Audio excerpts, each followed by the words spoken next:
दोस्तों नमस्कार। एक बड़े महत्वपूर्ण प्रश्न के साथ आपके सामने उपस्थित हुए हैं। प्रश्न ये है कि भारतीय संविधान की प्रमुख विशेषताओं की चर्चा कीजिए। तो हमें इसकी पहले भूमिका लिखनी है 2-3 लाइन में, उसके बाद जो संविधान की प्रमुख विशेषताएं हैं हमको उसको लिखना है। तो हमें जैसे पता है कि भारत एक बहुत बड़ा लोकतांत्रिक देश है।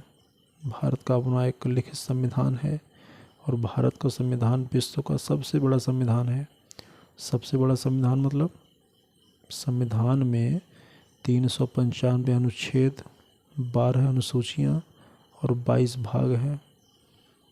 लेकिन इतना बृहद संविधान है तो इसकी अपनी कुछ विशेषता है। हम विशेषताओं को एक एक करके समझेंगे क्या है। पहला तो इसकी विशेषता यही है कि यह सबसे बड़ा संविधान है। भारत का संविधान विश्व का सबसे बड़ा संविधान है। यह एक जटिल, एक गहन और एक व्यापक दस्तावेज है। अब प्रश्न ये भी आता होगा कि संविधान है क्या। तो किसी देश की शासन व्यवस्था को चलाने के लिए, किसी देश को चलाने के लिए संविधान सर्वोच्च विधि होती है। सर्वोच्च विधि, उसके ऊपर कुछ नहीं है। सुप्रीम पावर जो है वो क्या है, संविधान है। दूसरा जो इसकी विशेषता है कि यह विभिन्न स्रोतों से लिया गया है। संविधान का जब निर्माण हो रहा था तो हमारे जो संविधान सभा के जो सदस्य थे उन्होंने करीब 60 से अधिक देशों के संविधान का अध्ययन किया, व्यापक अध्ययन किया। जहाँ से उन्हें जो भी अच्छी बातें दिख सकती थी उन्होंने उसे एडॉप्ट किया, स्वीकार किया, उसको भारतीय रूप में लेके आए, उसका भारतीयकरण किया और संविधान का निर्माण किया। इस कारण से कह सकते हैं हम कि संविधान हमारा विभिन्न स्रोतों से लिया गया है। अगली विशेषता है एकल नागरिकता। भारत में एकल नागरिकता का प्रावधान है। एकल नागरिकता मतलब कि नागरिक को जो नागरिकता मिलेगी वह संघ की नागरिकता होगी, केंद्र की नागरिकता होगी, देश की नागरिकता होगी, राज्यों की नागरिकता नहीं होगी। मैं उत्तर प्रदेश का निवासी हूँ, मैं उत्तर प्रदेश का नागरिक नहीं हूँ, नागरिक मैं भारत का हूँ। ठीक है। जहाँ पे दोहरी नागरिकता होती है जैसे अमेरिका की, अमेरिका में अगर कोई अलास्का का कोई व्यक्ति है तो अलास्का का भी नागरिक होगा और अमेरिका का भी नागरिक होगा, वहाँ दोहरी नागरिकता है। लेकिन भारत में ऐसा नहीं है।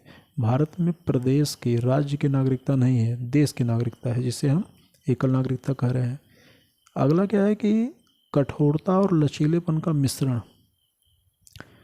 विश्व के जो अलग अलग संविधान हैं, कोई बहुत कठोर है, कोई बहुत लचीला है। कोई संविधान कठोर है कि लचीला है, यह इस बात पर निर्भर करता है कि संविधान में संशोधन करने के तरीके क्या हैं। संशोधन का तरीका कितना आसान है, कितना जटिल है।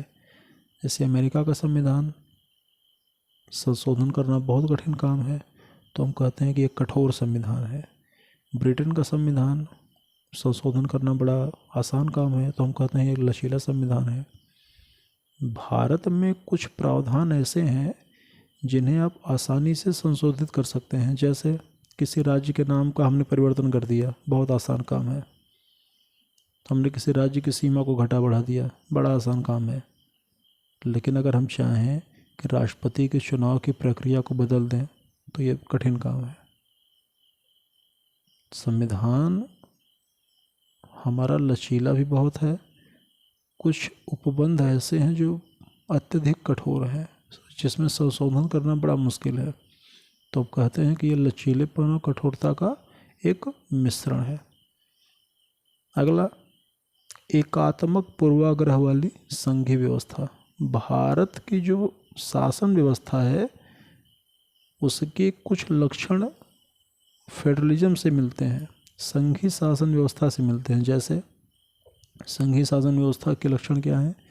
शासन 2 स्तर पे बटी होती है।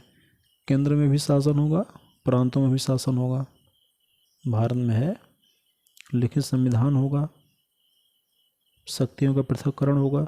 तो ये कुछ ऐसे तत्व हैं जो हमें बताते हैं कि भारत की जो व्यवस्था है वह संघीय शासन व्यवस्था है। लेकिन कुछ हमें ऐसे भी प्रावधान दिखाई देते हैं जहाँ पे हमें लगता है कि नहीं, ये संघी नहीं है, ये एकात्मक ज़्यादा है। जैसे यदि देश में आपातकाल लग गया तो हम देखते हैं कि राज्य विधानसभाओं का अस्तित्व लगभग शून्य हो जाता है और केंद्र की सरकार राज्य सूची के विषय पर भी कानून बना सकती है। इस तरह हम देखते हैं कि संघीय शासन व्यवस्था के बाद भी बीच बीच में ऐसे प्रावधान डाले गए हैं कि वहाँ पे केंद्र की शक्ति वह राज्यों से बहुत ज़्यादा हो जाती है, या यूँ कहें कि राज्यों की शक्ति लगभग शून्य हो जाती है। तो संघीय व्यवस्था तो है, लेकिन वह एकात्मक व्यवस्था की तरफ झुकी हुई है। एकात्मक व्यवस्था में कब परिवर्तन हो जाए, इसके पर्याप्त जो है साधन संविधान में दिए गए हैं। अगला इसकी जो विशेषता है, शासन की संसदीय प्रणाली। तो शासन की संसदीय प्रणाली की बात अगर हम कहते हैं तो बात फिर वही आती है कि एक वास्तविक कार्यपालिका होगी और एक नाम मात्र की कार्यपालिका होगी। वास्तविक कार्यपालिका मंत्रिपरिषद होगी। मंत्रिपरिषद के जो सदस्य हैं वो कहाँ से आएंगे, वो विधायिका से चुन के आएंगे। मंत्रिपरिषद के सदस्य विधायिका के प्रति उत्तरदायी होंगे, वगैरह वगैरह। अविश्वास प्रस्ताव कहाँ लाएंगे हम, लोअर हाउस में लेकर आएंगे।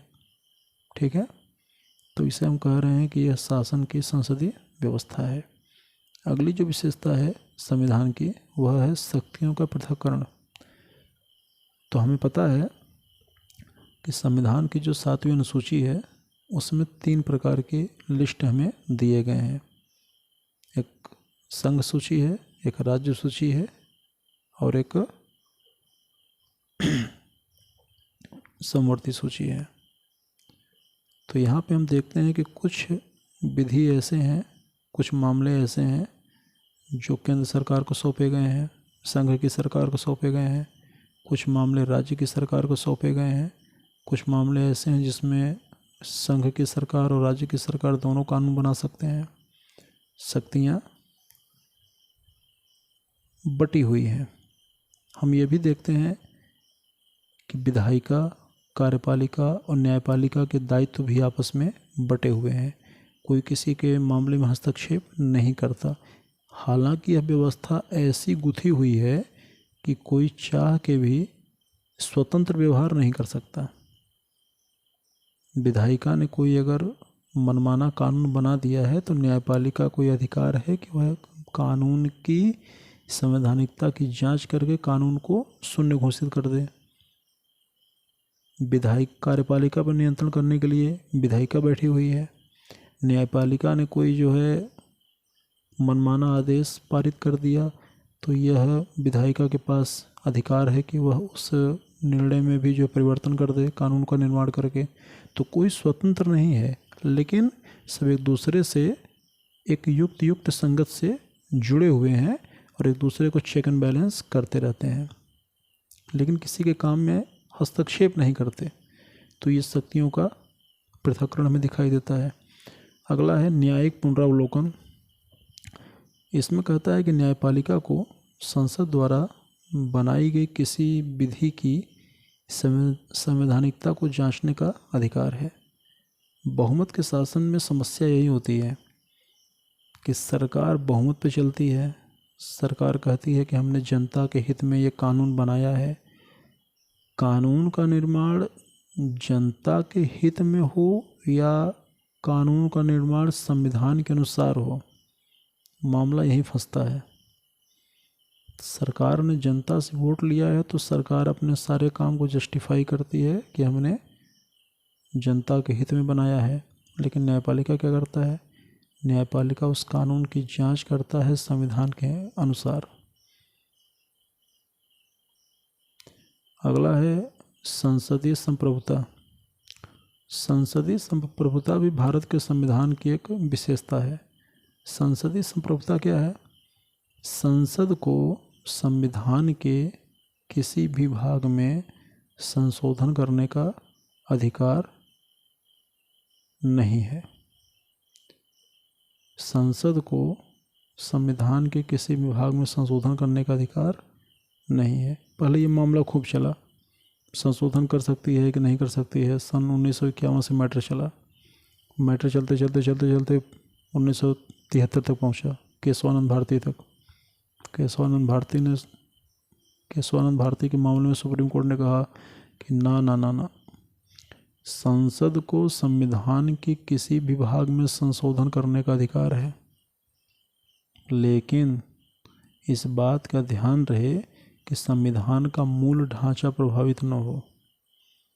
ये मामला अनुच्छेद 13 और अनुच्छेद 368 के झगड़े का है। इस पर कभी फिर से चर्चा होगी तो हम इसको ये समझेंगे कि संसदीय संप्रभुता क्या है। संसद को संविधान के किसी विभाग में संशोधन करने का अधिकार है। केशवानंद भारती मामले में ये बात सामने आई, स्पष्ट हुई, लेकिन एक बात और कह दिया संविधान न्यायपालिका ने कि संविधान का मूल ढांचा प्रभावित न हो, जिसे हम लोग इंग्लिश में बेसिक स्ट्रक्चर कहते हैं। और अगला है एकीकृत व स्वतंत्र न्यायपालिका। भारत में एकीकृत व स्वतंत्र न्यायपालिका का प्रावधान है। शीर्ष स्तर पर उच्चतम न्यायालय है, राज्य के स्तर पर उच्च न्यायालय है, और उसके जो अधीनस्थ न्यायालय आते हैं उनके प्रावधान जो है संविधान में किए गए हैं। इसके अतिरिक्त भी कुछ विशेषताएं और हैं, लेकिन परीक्षा के दृष्टिकोण से आप इतनी विशेषता लिख देंगे तो वो अपने आप में पर्याप्त होगा। एक बार इस वीडियो को रिवाइज करके देख लीजिएगा, क्योंकि इसमें पॉइंट्स जो थे बड़े महत्वपूर्ण थे। मैं एक बार पॉइंट को फिर से रिपीट कर दे रहा हूँ। विशेषताओं में संविधान सबसे बड़ा संविधान है, यह विभिन्न स्रोतों से लिया गया है। एकल नागरिकता का प्रावधान है। संविधान में कठोरता और लचीलेपन का मिश्रण मिलता है। एकात्मक पूर्वाग्रह वाली संघीय व्यवस्था है। संसदीय प्रणाली है। शक्तियों का पृथक्करण है। न्यायिक पुनरावलोकन है। संसदीय संप्रभुता है। एकीकृत व स्वतंत्र न्यायपालिका है। तो आशा है वीडियो आपको पसंद आया होगा। कोई सुझाव हो तो आप कमेंट बॉक्स में डाल सकते हैं। तब तक चैनल को देखते रहिए, लाइक करिए, शेयर करिए, सब्सक्राइब करिए। नमस्कार।